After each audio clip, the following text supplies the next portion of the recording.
80 years ago today, the course of history changed forever. It certainly did. That happened when the largest group of military forces ever assembled invaded the coast of France to fight against Nazi Germany. Their sacrifice on D-Day and that of so many others over the next several months is seen now as the start to the end of World War II. There was a big ceremony here earlier today honoring all of those people who were involved. And 10 News reporter Sydney Jackstimer joins us now with the latest on what transpired here earlier today. Sydney. Yeah, well, John, Rachel, it was really a breathtaking ceremony earlier today honoring those over 4,000 Allied troops' lives lost 80 years ago on the beaches of Normandy. Now, 2,000 of those lives were Americans, and 19 of those men were from right here in Bedford.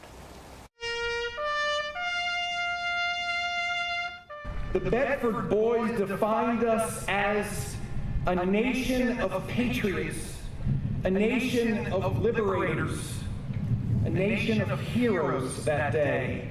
Hundreds of people taking time out of their day to remember the thousands of men who lost their lives on the beaches of Normandy 80 years ago. 19 of those men from Bedford, like Jack Powers. His nephew, Larry Powers, was at Thursday's event. It was very moving. I've got an uncle on a wall here. Another one was there at D-Day, but his boat sank.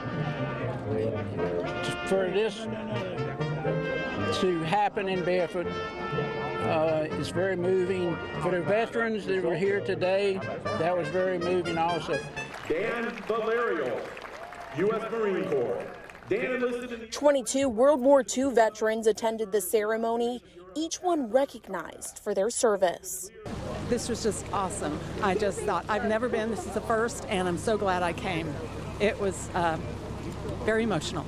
Just to keep the memory of everybody that had passed on that day, to honor the veterans. That's what we need here more than anything, to keep passing it on to the younger folks. The younger folks, like fourth grader Soleil Jaitley, who came to the ceremony from Blacksburg. What do you think when you come to the memorial here? Sadness for the people who died at Normandy and happiness for the veterans who are still alive.